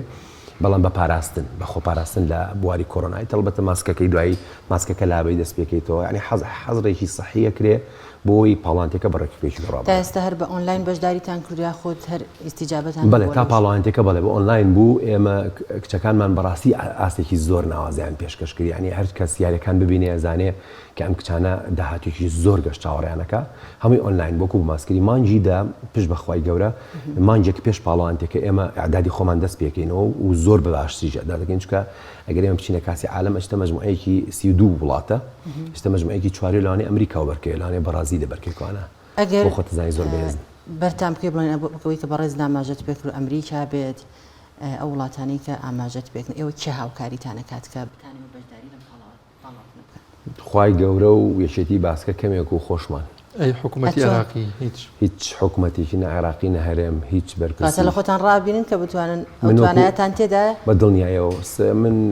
خۆم بەش بە حاڵی خۆم متمانم لە 100% بە خۆم متمانم بە کچەکانیشە تەسحێنەوە تا پارێن بەڕێکخراوەکە بۆی بیمین بەڕێوە بۆی ئەوان توان ڕاضە بکەن کە ئەو بەڕاستی شتێکی ناوازە و تاکوتەرایە لە عێراقا کچێک بێت خۆی پارەبا بۆی ڕاضە بکە و بۆ شوێژ ڕاضە ماوسە ڕزگە کەسێک نییە لە ینی بەدەر لە بابەتی سیاسی بۆ نە کۆمپانیایەک شوێنێک سپۆنسەرتان کرد کە هاوکارتان بێت لەوەی کە ئێوە دایک و باوکان یارمەتیان ناوین نەسەن چیمەن تۆکەین پارە کۆکەنەوە چیمەن تۆ بکەین لەو قاعتازی کۆرمان تعمیرمان کردو پاریان کۆکرۆ خۆمان چی پارێتەوە ڕێکخراوەی هەڵەگرین ئەیکەینەوە بەشت بۆ ئێوە لەم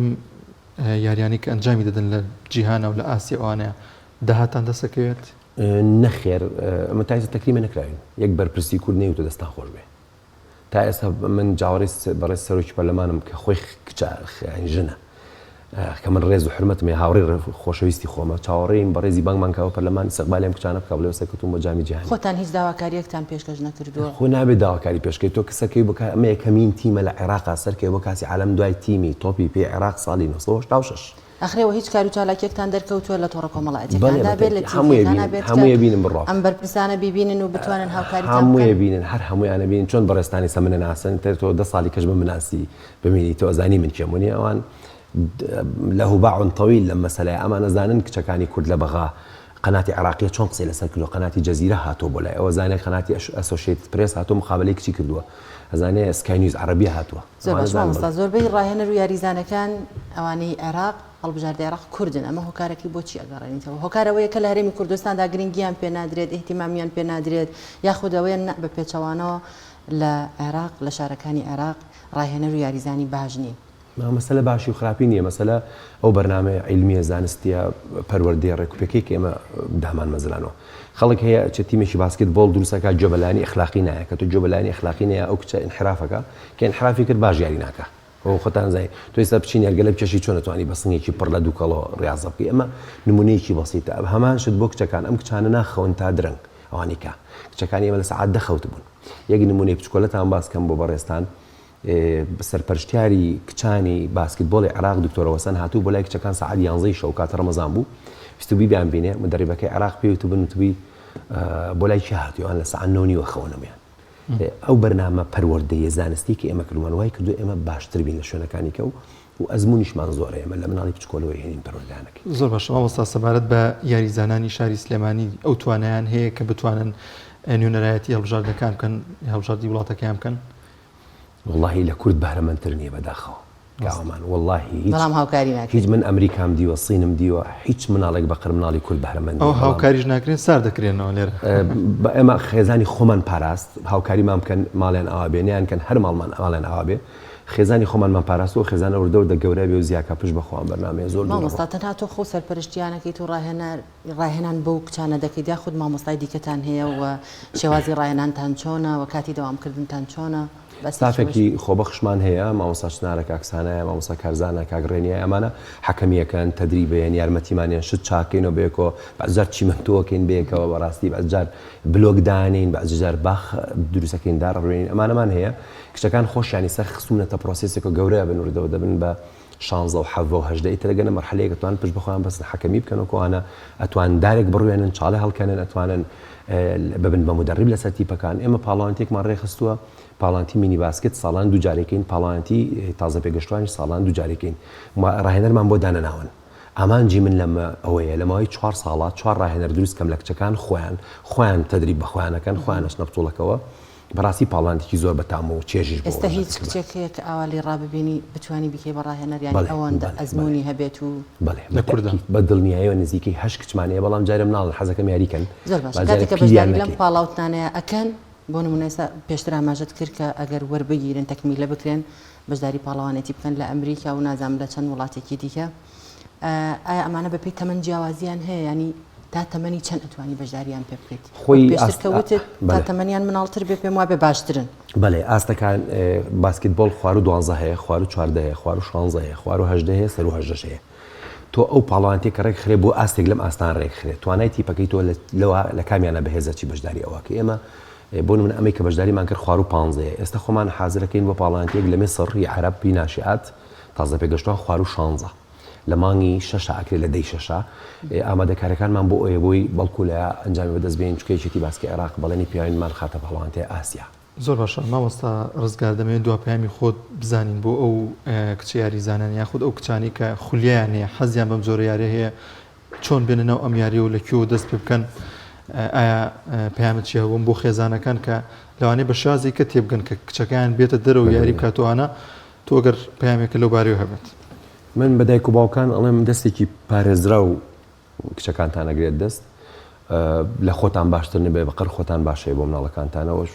ناوی ئێمە و ئەو پێگەی ئێمە و شوێنی ئێمە دیارە لەکوێیە بە کچەکان ئەڵێم کچەکانی ڕەفیقتان خوشکەکانتان ون بە یاری زانی هەڵبژاردی عێراق ئێستا و سەرکەوتون بۆ جامی جیهانی وردە و بەشداری پاڵەتی عەرەبەکەن هیچتان لەوان کەمتر نییە وەرن ئێوەش بەشداریکەن بۆەوەی ئێوە لەوانیش باشتر بن هەر خۆی پرۆسسی ژیانی ژوایە تۆ یەک سەرەتا جیلێک دەست پێەکە کۆمەڵی ئەنجام بەدەستێن دوای تەطویری بەرنامەکە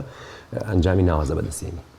زۆر سپاس بۆ مامۆستا ڕزگار محەممەد ڕاهێنەری هەڵبژاردەی باسکی کچانی ڕاست کەمیانی بەرنامە زۆر سپاس بەڵێ بینەرانی ئازیز و خۆشەویست لە قەزای سەی سادق هاوڵاتیەک بۆ ماوەی 31 ساڵە خەریکی چاکردنەوەی تەلەڤیزیۆنە لەم بارەیەوە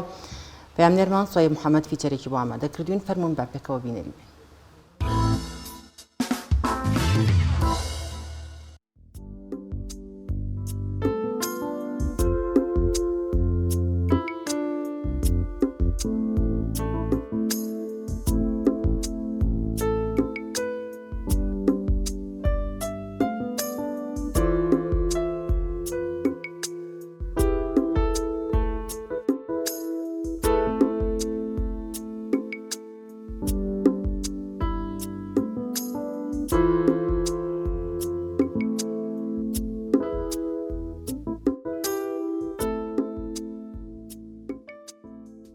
من ناو محمد حمد فرز عبد الله دانشجوی سەی سادق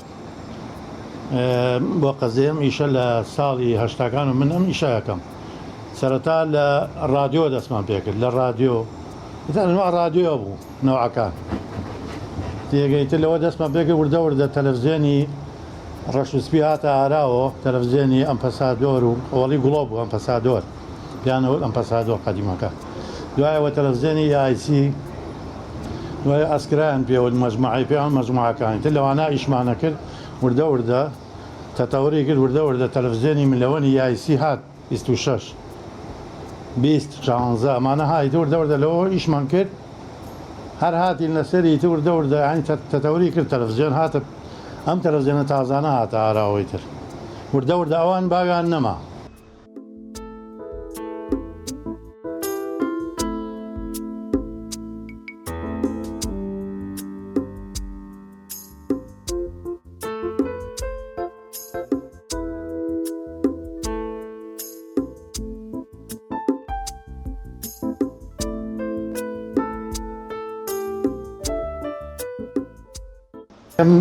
لەو منتیقەیەما من تەلەڤیزیۆنێکمە بوو ملەوەن ماڵەکانە هاتن کۆبوونەوە سەیفلی مشتیانە کرد یەکەیتر ئەو کاتێ وردە وردە ئیتر ئەم تەلەڤیزیۆنانە خۆی نەما وردە وردە کۆتایی پێها ئیتر هەبوو من تەلەڤیزیۆنە تەختانە ئیتر لەمانە ئایسەی ئەمە ئیشەکەی ئەم ئەنتەرنێتە هاتوتە ئاراوە تێگەی تەلەڤیزیۆن ئێستا وردە وردە خەریکە کەمە بێتەوە ینی سەماڵی وایە ئەڵێ من مانیەکە تەلەڤیزیۆن دانەگرسانەوە من خۆم لە ماڵەوە کەم سەیریەکەم مناڵەکان هەمووی خەریکی ئەنتەرنێت ومانن یعنی شتەکە سەیرەکەم یعنی بەرەو یعنی کۆتایی بوونە ڕوو ئەم تەلەڤیزیۆنە کەمە بێتەوە ئیشەکەی من سەکەم بووەتەوە ئەم ڕەوەزانە لەوانەیە دە تەلەڤیزیۆن چاک نەکرد بێ ئەگەر ئاوا بڕوا ئیشەکە ینی تۆ دەرامەتی دەرنێنەوە ژیانی دابینەکە ناتوانێت ئیشەکەی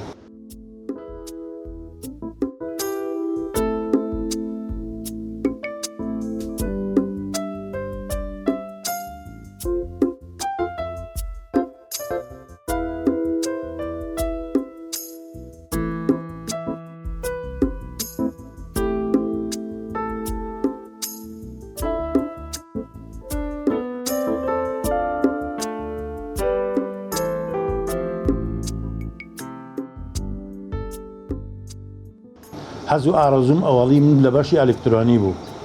تێگەیدا وەسایەکە بوو لە مەجموعەی شانێری وەسا عەبدوڕەحمان لای ئەو ئیشمە کرد مدەیەک دوای ئەوەی وردە وەسا ڕەفیقەیە بوو لاتمە لای ئەو ئیشم کرد بە یەک دوکانماندان هەیە وردە من خۆم هەر حەزم لە ئیشی تەلەڤیزیۆنەوەشت بوو ڕادیۆم بردەوە لە ماڵەوەم کردەوە خۆم وردە خەریکەم وردە دوکانم دانا و خۆم دەستم کرد بە ئیشەکە.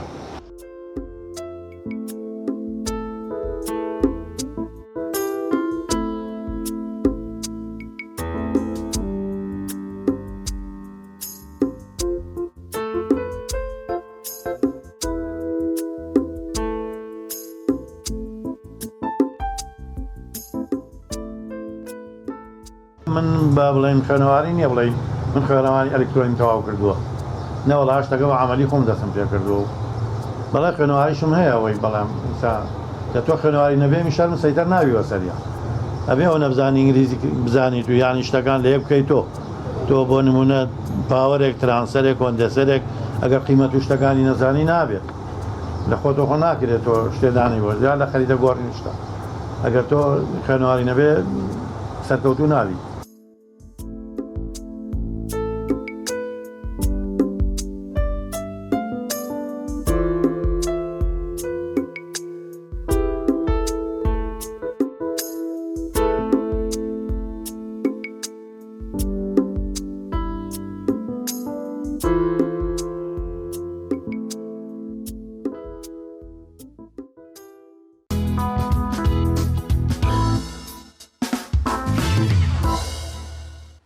بەڵە بەرزان بەر لەوەی بچینە لای تەوەری کۆتایی بۆ وەرگرتنی هەواڵ و زانیاری پارێزگای هەولێر ڕاستەوخۆ دەچمە لای پەیامنێرمان ئیدریس محەممەد ئیدریس سڵاوی خوای گەورەت لێ بەم کاتت باش گرنگترین زانیاری و کار و چالاکیەکان لای تۆ چین فەرموو.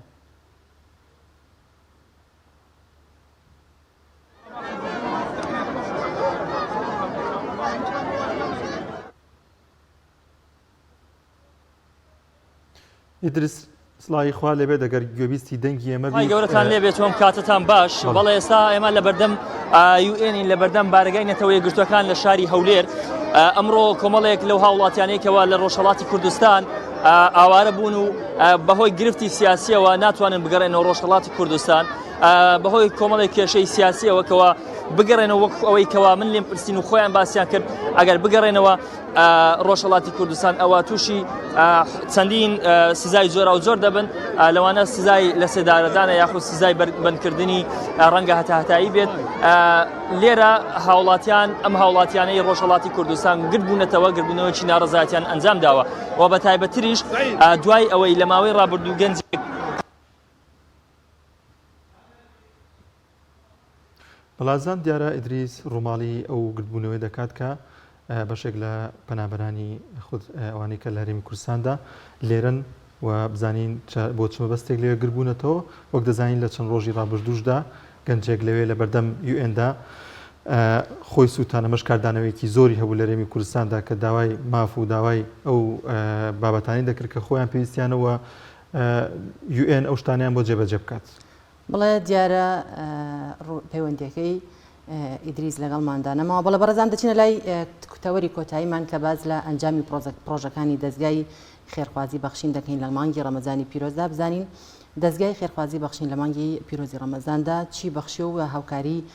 چەند خێزان و چەند هەژاری کرد بۆ ئەمە بەستەش میوانداری زۆر بەڕێز مامۆستای عەزیز بەرپرسی دەستگای خێرخوازی بەخشینمان کرد مامۆستا زۆر بەخێر بێت سوپاسانەکەم دەستان خۆش بێت سوپاسانەکەم ئەمە سەرتا پێمان بڵێت بزانین دەستگای خێرخوازی بەخشین لە مانگی ڕەمەزانی پیرۆزدا وە چی کردو و چی بەخشیوە. بەڵێ بسم الله الرحمن الرحیم سەرەتا دەستخۆشیتان لێ یەکەم و داواکارم لە خوای پەروەردگار نوێژ و ڕۆژ و تاعات و عیبادەتی هەموو کەسی مسلمانانی لە مانگی ڕەمەزاندا وەرگرت بێ بە تایبەتی خێر و سەدەقە و ئیحسانەکانیان کە ئێستا بەرنامەکەی ئێمە لەو تەوەرەیە باس ئەەکەین. دیارە ئێمە وەکو نەریتی دەستگاکەی خۆمان ساڵانە فترەیەک پێش مانگی ڕەمەزان دانیشین وەکو ستافی بەخشین کۆبوونەوەیکی ڕسمیەکەین بۆ گەڵاڵەکردنی کۆمەڵێ پرۆژە و کار و چالاکی کە لە مانگی ڕەمەزاندا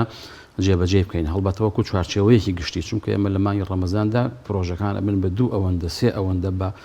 حکمی هاتنی داهات و خێرخوازان کە تازەیەن و داوای پرۆژەی تازە ئەکەن بەڵام ئەوەی کە خۆمان وەکو بڵێ لە چوارچێوەیەکی گشتیا گەڵاڵەیەکەن کۆمەڵە پرۆژە داڕێژین و ناوی ئەنێن و بودجەیەکی تەخمینی لە بەرچاوەگرین بۆ ئەو پرۆژانە کە لە مانگی ڕەمەزانی پیرۆزدا جێبەجیان بکەین. ئەم ساڵیش پرۆژەکانیش بەڵێوەکو هەموو ساڵەکانی تر پرۆژەکانی ئەم ساڵیشمان بریتی بۆ لە سەبەتەی خۆراک ئەگەر دوایی پێتان خۆش بێ بە عەدەد و بە بڕێتیە چونیش ئایان خوێنینەوە، یارمەتیدانی نەخۆشی شێرپەنجە، یارمەتیدانی نەخۆشی تالاسیما، یارمەتی نەخۆشانی درێژخایەن و پاشان کەم ئەندامان و ئەوانەی کە غەسڵی گورچیریان بۆ کرێەوە منداڵانی بێ باوک بە هەموو شێوەیە چ بە مادی چ بە شتی تر کە یارمەتی دراون و دابشکردنی کورسی شەحن بۆ کەم ئەندامان ئەوانی کە خاوەن پێداوێتی تایبەتن و یارمەتیدانی هەژاران بە شێوەیەکی گشتی هەر هەژارێک بێ و هەج چین و توێژێک بێ و دابشکردنی جلوبەرگ بەسەر منداڵانداوەکو ئاماژەم پێکردووە بە دانانی بەردی بناغی 4 خانوو بۆ 4 ماڵی هەژار لە مانگی ڕەمەزانی پیرۆزدا و دابینکردنی ماتۆڕی بار ئەوانەیە و ماتۆڕە سێتایانی کە بۆ هەژارەکانمان ڕۆژانەتان تەنها لە مانگی ڕەمەزانی پیرۆزدا هەیە خۆت بەردەوامە بن. بەڵێ ئەم پرۆژانی کە ئاماژە ئەم پرۆژانە لە مانگی ڕەمەزاندا ئەنجامیان لەدەن یا خۆت زۆر بەیان ئێمە بە درێژایی ساڵ بەردەوامە چونکە وەکو دەستگایەکی خێرخوازی خەڵک ڕومانتیەکە هەژار ڕومانتیەکە کەم ئەندام ڕومانتیەکە قوتابی و تەلەبە ڕومانتیەکە ئەوەی کە عملیات و نەخۆشە ڕومانتیەکە ئەوەی کە خانوو دروستەکە و زۆر هەرژارە و نەدارە ڕومانتیەکە ئەوەی کە خاوەندی منداڵی بێ باوکە ڕومانتیەکە خاونی بووەکەین بە درێژایی ساڵ ئێمە لە پرۆژەکانان بەڵام بە حکمی ئەوەی کە مانگی ڕەمەزان خۆتانەزانن خەڵک زیاتر و زۆرتر خێر و سەدەقە و چاکەکە و زەکاتەکانیشی وەکو میلەتی ئێمە کوردەواری ئێمە زیاتر لە مانگی ڕەمەزانە زەکات دەرەکە بۆیە زیاتر چڕەبێتەوە لە مانگی ڕەمەزان ئەگەنا ئێمە 11 ماهەکەی تریش هەمیشە لە کار و چالاکی پرۆژە ماوەستاری پێشەوەی باز لە ئامارەکان و ئەو ژمارانەمان بۆ بخوێنیتەوە دەمێ بزانم لە هەرێمی کوردستاندا چەندین دەستگای خێرخوازی هەن هۆکاری ئەو هەموو متمانە زۆرەی خێرخوازان چی بە دەستگای بەخشین کە دیارە لە هەرێمی کوردستاندا و ئەوەی کە دەبینرێت کە دەستگای بەخشین زیاتر کاردانەوە هەیە لە نێوان هاوڵاتیاندەوە زیاتر بەخشینەکانی پێشکەش بە هاوڵاتیان دەکات. بەڵێ وەڵاهی ڕاستیەک هەیە کە ئەوە حاشە هەڵ نەگرە هەندێک دەستگا هەیە پارە و داهاتیان معلومەکە هی کوێیە هی ئەو میلەتەیە براو بە تاوکو چۆن بەتاڵان بۆ خۆیانیان بردووی خەنەوە دەستگایشەوە وەکو بڵێ بە کوردەواری پیاوەتی بەسەر ئاوی حەمامەوەکەن بەڵام ئەم دەستگای ئێمە دەستگایەکی میلیە هەتا ئێستا کاڵێم میلی عنی لە خەڵکەوەیەوە بۆ خەڵکەوەیە خەڵک ئەو متمانەی پێکردووە کە داهاتی ئێمە نە لە حیزبەوە وەرەگیرە نە لە حکوومەتەوە وەرەگیرە نە لە شوێنی دەرەوەی خارج شوێنێکی معەن و بڵێ دەستگایە یا مؤسسەیە یا شوێنێک نەخێت تەنها و تەنها لە ڕێگەی خێرخوازەوە ئەگەر لە 1000 دیناری تەبعەوە بڕوە هەتا ئەوکو دەفتەرێ دۆلار تا چەندێک ئێمە داهاتی ئێمە لە خەڵکەوەیە پاشانیش ئەو بەرهەم و کار و چالاکیانی ئێمە ئەیکەین بە عەلەنی پیشانی ئەدەینەوە کە هەندێک جار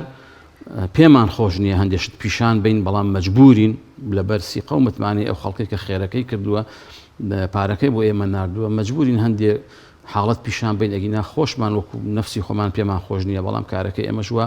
ئیجابەکە لەبەرەوە ئەو دەستگای ئێمە تا ئێستا دەستگایەکی میلیە لە نەزەری خەڵکە خێرەکەی لە خەڵکەوەیە و بۆ خەڵکی سەرف ئەکرێتەوە بە داتاوە بە پرۆژەوە بە بەرنامە و بە تەحەداوە ئێمە هەموو جاروەتومانە حکوومەتە خاص کەسێکە بێ وردەکاری بکات تەتقیقا لە ئیشی ئێمە لە داهاتی ئێمە لە پرۆژەی ئێمە ئامادەین دەرگای بۆ ئەکەینەوە بۆیە تا ئێستا پێمان وایە هیچ دەستگایەک و هیچ ڕێکخراوێکی خێرخوازی وەک جەنابە ئاماژە پێکرد لە کوردستانە نەگەشتۆتە قیاس و پلەی ئێمە لە کار و چالاکی و بە هەر بە داتای کۆتایی کە بۆ خوێنمەوە ئینشاڵات ئەزانین کە پێم وانیە هیچ دەستگایەک تا وەکو ئەم دەستگای ئێمە لە مانگی ڕەمەزانەدا توانی بێتی ئەوەندە پارە سەرفکە لە پرۆژەکە ئێوە لە بەخشینی هاوکاریەکانتاندا هیچ جیاوازیەک لە نێوان ئاین و کەسی تایبەت و حیزبەتیان ناکەن نەخێر ئێمە هەمیشە وتومانە وەکو دکتۆرێک مامەڵە ئەەکەین دکتۆرێکە نەخۆشێک ئەچێتە بەردەسی سەیری برینەکەیەکە تشخیصی برینەکەیەکە دەواکەی بۆ ئەنووسێتر ئەم نەخۆشە کوردە عەرەب بە موسڵمانە موسڵمان نییە چییە چی نییە ئێمە ئەوانە ناخوێنینەوە و شاهدیشمان زۆر ئێمە لە ئاوارەی شنگالە لە ئاوارەی سووریا لە ئاوارەی ئێرانیا لە ئاوارەی عەرەباکە لە شیعەبوون و لە جنوبەوە هاتوون لەم کەمپانە لە هەموو کەمپەکانە ئێمە دەستی یارمەتیمان بردووە بێەوەی بڵین ئەمە چ دینێکە چ مەزەبێکە چ مەسەلا ئایدیایەکە هیچ ئەوانە لا ئێمە مەطرح نەبووە بەڵام بە دڵیش پێمان خۆشە ئەو یارمەتیانی کە ئیدەین کەسانێ بن کە لە هەموو ڕوویەکەەوە شایستی ئەوە من کە ئێمە ئامانەتی خەڵک بینە دەستیان و تیانە سەرف بکەین. ئێوە لەسەر چ پێوەرێک ئەم هاوکاریانەدا بەشەکە؟ ئێمە پێوەری ئێمە بۆ هاوکاری دیارە هەچ کەسێکە ئەگەر پێویستی بە یارمەتی ئێمە بێ ئێمە چل نووسنگەمان هەیە لە شار و شارۆچکەکان. ئەو کەسێک کە مەسەلا بۆ نمونە لە شارۆچکەی سەی سایقە ئەگەر بێتە ئێرەش ئێمە جوابی نادەینەوە ئینێرینەوە بۆ نووسنگەکەی خۆمان بۆ سەی سایق لەبەرەوەی لە سەی سایق لە هەر شوێنێکا بێ مەرجە لەو شوێنەی مەرجە بۆچی چونکە ئەو تحقیق و وردەکاری کە لەگەڵ ئەو نەخۆشە ئەکریا لەگەڵ ئەو فەقیرەیە ئەکرێ بۆ ئێمە زەحمەتەکان چۆن وەردەگرن وەکو عەرزم کردی ئێمە لە هەموو شار و شارۆچکان نووسینگەمان هەیە وەکو بە نمونەکە وتم شارۆچکەی سەی سایق گەرێکێک فەقیر بێ هەژار بێ ئێمە نێنەوە بۆ نووسینگەکەی ئەوێ لەبەرەوە نووسینگەکەی ئەوێ شارەکە بە حکمێک بچووکترە خەڵک زیاتر خەڵک ئەناسیە تحقیق لەم کەسە ئەکا ئایا ئەندازەی پێویستیەکەی چەندێکە و ئایا قسەکە ڕەنگە خۆشیش نەبێ بڵێم ڕاستەکە یا ڕاست ناکات چونکە ئەمانەش لەم ئیشانەیە هەیە بتەوێت بۆ ئێوە ئەو تحقیقاتە ئەکەن تازە هیچ کەسێک هەبوو یاخود ڕووداوێکی وا ڕوویاوە کە کەسێک داوای هاوکاریتان لێ بکات؟ بەڵێ ئێمە بووە 8 مانگ معاشی هەتیوانی لای ئێمە وەرگرتووە هەتیویش نەبووە هەر بێوەژنیش نەبووە کە سەیری مامەڵەکەیم کردووە کە سەیری وەفادنامەکەیم کردووە تەماشام کردووە لە طوبی عەدلی دەرچووە من دوتۆرە بە ڕێزەکانی طوبی عەدلیە ناسم ناوێکی پێوە بوو کە ئەوە نەبوو لێکەوتمە گومانەوە تەلەفۆنم کرد بۆ بە ڕێزێکیان بۆ دکتۆرێکیان دکتۆر بەرزان بە سوپاسەوە جوابیامەوە دەرکەوت کە ئەم وەفادنامەیە تەزویرە بۆ ئێمەش ئافرەتەکەمان بان کردوتمان لەبەرەوەی ئافرەتی بەڕووی سوورەوە حەز ناکەین بخێنە بەردەم دادگا و پۆلیس و لێپیشینەوە و لێپرسینەوە بەو نەوعە 8 مانگ معاش وەرگرتووە ئێستا هەموو مانگێ لە کاتی خۆیان بۆ 8 مانگ معاشەکەی لێ ئەسەنینەوە ئێهێنێتەوە بۆ سنووقی هەتیوان دایانینەوە. زۆر باشە مامۆستا ئیدامەدان و بەردەوامبوونی ئەم دەستگایە پاڵپشتی کۆمەڵی دادگەریە ئێوە پاڵپشتەکانی ئێوان چۆنە بۆ ئێوە چۆن حتمما ئێمە وەکو حیمایەت و پارێزگاریکردن لەژێر چەتری کۆمەڵی دادگەریان و پاشانیش حیمایەتێکی تری کۆمەڵی دادگەری ئەوەیە کە هیچ کەسێک لەو بەڕێزانە لە جناوی مامۆساوە هەتاوەکو سەرکردایەتی و ئەوانە ڕێ بە خۆیان نادەن تەدەخل بکەن لە ئیشوکاری داهات و خەرج و مەسرەفی ئەم دەستگایەدا چونکە ئەم دەستگای وەکو بڵێ پارەکەی ئێمە ئەمانەتە ئەوە لای خۆیان مسلمە کە ڕێگە بە خۆیان نان وەکو دین وەکو وجدان وەکو ئەخلاقیات کە تەدەخلی ئەو شتانە نەکەن بەڵام ئەوان ڕقیب بن و چاودێرن بەسەر ئێمە ئێمە لەژێر شەتری کۆمەڵی دادگەریین و وەرگانێکی ڕسمین سەر بە کۆمەڵی دادگەرین بەڵام لە ڕووی خەرج و مەسرف و داهاتەوە ئەوان وەکو دینداری وەکو ڕێگە نەدانی شەرع ئەو تەداخلاتیانیان بەسەر ئێمەوە نییە و هیچ کاتێکیش نیان بوو. مامۆستا لە مانگی ڕەمەزانەدا هاوکاریەکان و هەروەها پێدانی زەکات چۆن بوو بە حکمەوەی کە لە ئێستادا هەرێمی کوردستان لە قەیراندایە؟ بەڵێ جیاوازی چی بوو لەگەڵ ساڵانی دوێنێش ئەوەم لەگەڵ خۆمانە ورد کردەوە هەندێکم باس کرد بە حقیقەت شەیداخانی عین 2-3 ساڵێکە و تایبەتی ئەم کابینەیە کە با بڵین بۆ بە مای نەکبەتی و نەهامەتی بۆ خەڵکی لە بڕینی موچە و لە بڕینی ئیمتیاز و لە تەعین نەکردنی ئەو هەموو دەرچووەکە هەیە و لە ئازاردانی خەڵکیە دیارە وەزعێکی زۆر خراپ لە ڕووی مادی و لە ڕووی داراییەوە کە هەمومان ئەیزانین کە لە بەسەر کوردستانە هاتووە لە نەتیجە و ئاکاری ئەنجامی ئەو نەعەدالەتی کە بووە خەڵکێکی زۆر لە ساڵانی پێشتر زۆر فەقیرتر و هەژارتر هاتوۆتە ئاراوە و لەلایەکیشەوە ئەو نەخۆشی کۆرۆنایە زۆرێک لە تجارەت و لە بازرگانی و لە هاتوشێ وڵاتانی پەخز بەرامبەر ئەو کەسانی کە تجار بوون هاتوشێ وڵاتانیانە کرد ئەمانە هەمووی وای کرد کە هاوکاریەکان ئێمە وا تەسەوور بکەین کەمە بێت یعنی وا تەسەوور بکەین وەکو قاعدەیەکی عام قیاسێکی گشتی نەک بۆ ئێمە بۆ هەموو کەس لەبەرەوەی تجارەت کەم بۆتەوە بازرگانی کەم بۆتەوە ئەو بازرگانە بە ڕێزانە نایانەتوانی بچن هاتوێ وڵاتان بکەن و ئەشیا بێنن شت گران بوو بازار گران بوو هەموو ئەم هۆکارانە پێمان وا بوو کاریگەری ئەبێ لەسەر پرۆسەی خێرکردن و سەدەقەکردن بەڵام لەلایەکی تریشەوە ئومێدمان وا بوو کە هەمیشە میلەتی ئێمە میلەتێکی عاتفی و میلەتێکە بە وجدانە وجدانی زیندووە پێمان وا بوو کە ئەو دەوڵەمەند و خێرخوازانە دەست ناگرنەوە لە فەقیر و هەژار و فعلەن ئەم ساڵ کە مقەڕەنەمان کردووە داهاتی ئەم ساڵی بەخشین لە هی پار زیاتر بووە بە ڕەچاوکردنی ئەو وەزعە ناهەموارەی کە لە کوردستان نابوو بۆچی پێم چووکە پێمان وایە خێرخوازەکان و دەوڵەمەندەکان و خوا پێداوەکان هەستیان کرد کە ئەم ساڵ بڵین هەژار زیاترە، فەقیر زیاترە، داما و لێقەوما و زیاترە بە هەموو چین و توێژەکانەوە، تەنانەت بە چینی موچەخۆریشەوە کە هیانە 4 مانگە کرێنیاوە 5 مانگە کرێنیاوە موچەخۆریشە ڕوشی نایە بڵێ هەژارم. لەبەر ئەم هۆکارانە پێمان ماوە دەسەڵاتداران ئەوانەی خوای گەورە دەسەڵاتی مادی پێیاون زیاتر حرەکەتەکەن و فعلەن زیاتریش حرەکەتیان کرد بۆیە لێرەوە هەمە هەزارجا دوعای خێریان بۆ بکەین کە توانیمان ئەو بەراوردێ بکەین کە داهاتی ئەمساڵ زیاتر بۆ لە هیپار بەڕەچاوی ئەو وەزعانە هەموارشکە بوو. مامۆستا هەبووە کەسێک ئەوە نەمتمانی بە ئێوە هەبێت کە تەواوی زەکاتی کۆمپانیاکەی یاخود بازرگانیەکەی ببەخشێ بە ئێوە و لەوانێ زۆرجار پرسیارەوە کرێت کە زۆرترین داهاتێک زۆرترین ڕێپارێکە بۆ ئێوە هات بێت و دواتر بەخشرابێتەوە چەند بوو؟ وڵی کە ئێمە ئەتوانم بڵێم یعنی سیقە و متمانی ئێمە سوپاس بەخوای گەورە لە ئاستێکی زۆر باڵادایە. من هەر بە نموناڵم سەرۆکی حیزب بووە کە ماڵێکی ماڵێکمان پیشانەوە فەقیر بووە تەلەفۆنی کردووە تیتی بەیانی وەرن یارمەتێک برن بۆ ئەو ماڵە این تەسەوڕمان نەکردو بەیانی کە چوین 50 وەرەقی خسۆتە زەرفێکەوە نووسینگەکەی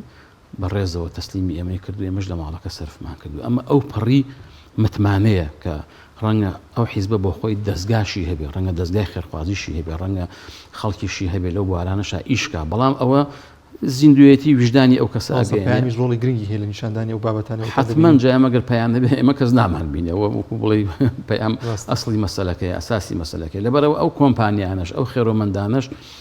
یعنی هەیان بووە ساڵێک و دوان 200-300-400 نەفەری بۆ ئێمە یارمەتی داوە بە یارمەتی مادیەکی هەرێکێکیان 100,000 شار و شار لەگەڵی چوین خەڵکەکەمان بۆ کۆ کردوێتەوە ناوەکانمان خوێندوێتەوە خۆی حەزی نەکرد و ناوی بێنین لە دوای دانیشتووە بەڵام دوای ساڵێک و 2 ساڵ زانیوێتی ئیشەکەی ئێمە ئاوا کۆنکرێتیە و لەبەر چاو هیچ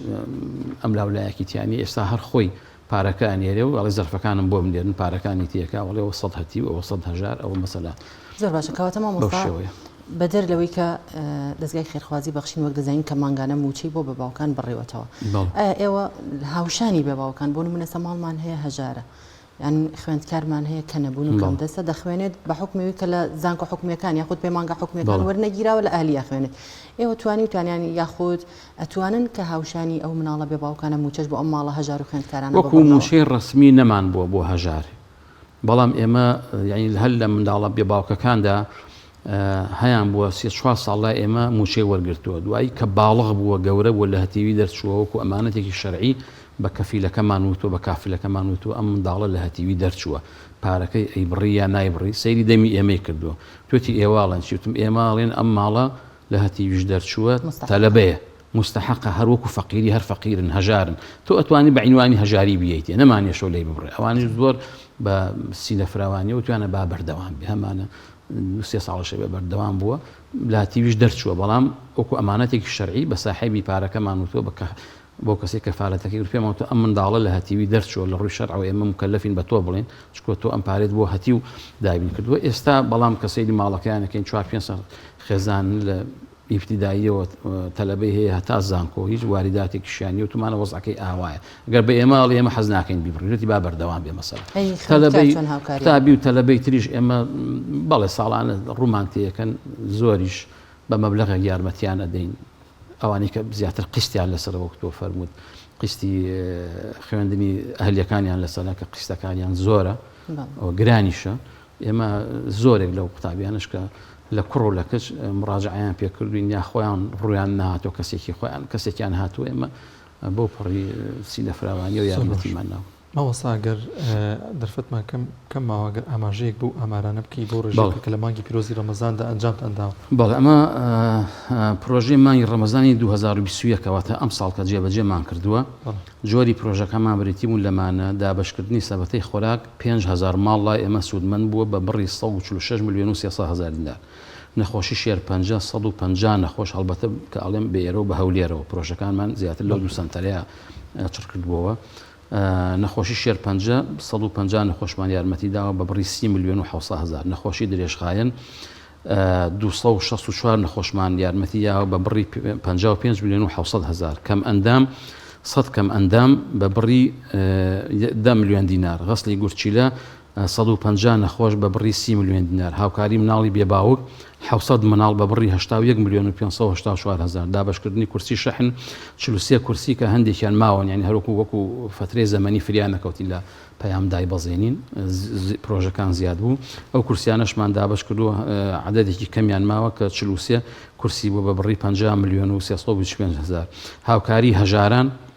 1496 خێزانی هەژار بە بڕی 406 میلیۆن و 506 هزار دینار لا ئێمە سوودمەند بوون. جلوبەرگ کە بەسەر منداڵانی بێباوکە دابەشمان کرد و 1992 منداڵ لا ئێمە سوودمەند بوون بە بڕی 31 میلیۆن و 956 هزار دینار. دانانی بەردی بناغی 4 خانوو کە ئێستا هەمویان لە بواری جێبەجێکردندان بە تەخمینی 190 میلیۆنمان داناوە کە دڵنیام زیاتریشە چونکە ئێمە دوای ئەشیای ماڵیشیان بۆ کڕین. ئەوە 4 خانومان دابین کردووە، دەستمان پێ کردووە. دابینکردنی 5 ماتۆڕی بار، ئەو ماتۆڕە سێتایەکان کە بۆ کاسبی بەکاری ئێنن بۆ 5 خێزان بە بڕی 10 میلیۆن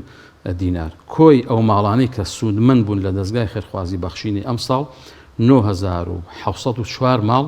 سوودمەند بوون بە بڕی 1 ملیار و 43 میلیۆن و 71 هزار دینار. مامۆستا ئەمە لە سەرجەم شار و شارۆچەکانی کوردستان یاخود تەنها لە پارێزگای؟ نەخێر بە شار و شارۆچەکان چونکە ئەو سەبەتەی خۆراک و یارمەتیدانی منداڵی بێباوک و ئەوانە لە شار و شارۆچەکان لە زۆربیان ساری 9000 ئەو ژمارەیە زۆرە. ئێوە پێش ڕەمەزان ئامادەکاریتان بۆ کردبوو یاخود لەگەڵ مانگی پیرۆزی ڕەمەزاندا؟ هەندێکیان بۆ ئەوەی وەکو ئینی لایەنی فەنی بۆی هەڵیەکەم ڕۆژی ڕەمەزان بەرنامەمانە تەلەڤیزۆن دابەزێت. سەبەتەی خۆراکمان لەبەر دووهۆ، یەکەم پێش ئەوەی ئەو فەقیرە بکوێتە مانگی ڕەمەزان کە وەکو پێویست خواردنی نەبێت، و دوو هەمیش بۆ ئەوەی ئەمە چەند بەرنامەیە تەجیلکەین حاضر بێ بۆ یەکەم ڕۆژی ڕەمەزان دایبەزێنین. کۆمەڵێک لە سەبەتەی خۆراکەکانمان لە کۆمەڵێک شار و شارۆچکە بە هەفتەیەک بە 6 ڕۆژ بە 7 ڕۆژ پێش ڕەمەزان دابش کردو بۆی ئەو ماڵانە هەر لە یەکەم ڕۆژی ڕەمەزانەوەی تر چاویان لە خەڵک نەبێ و ئیسفادەی لێ بکەن. بەڵێ مامۆستا نمونەتان زۆر بێت و خی گەورە پاداشتان بداتەوە ئینشاڵڵا. زۆر سپاس بۆ ئامادەبوونی. سپاسی ئێوەشەکەم و سپاسی پەیامیشەکەم کە هەردەم پشتیوانیەکی گەورە و بەوەفان بۆ دەستگای خێرخوازی بەخشین کە ئەوانیش وەکو کارێکی قیامەتی تەماشایەکەن و دووبارە و دەبارە من دەستخۆشیم بۆ دەوڵەمەندان و خێرخوازان و خێرۆمەندانی ئەم وڵاتە لە دەرەوە ناوەی هەرێم کە ئەگەر هیمەتی ئەوان نەبێ و دەستکراوەی ئەوان نەبێ ئێمە ناتوانین ملیارێک و 43 میلیۆن دلار بە حقیقت ئەوە مەبلەغە بۆیە من پێم وایە لە کوردستانە هیچ دەستگایەک ئەم ڕەمەزانە نەیتوانیوە ئەوەندە لە هەژار و لە فەقیر و لەو کەسانەیە سەرفکا کە پێویستیان بە کۆمەکی و یارمەتی بۆ داواکارین لە خوای پەروەردگار خێری خێرۆمەندان بنووسێ و ئێمەش بازنەیەکی وەسڵین حەلقەیەکی وەسڵین لەو بینە داوای دوعای خێرمان لە مسلمانان هەیە بۆ ئێمە و بۆ ئێوە و بۆ خێرخوازانی ئینشاءڵڵا.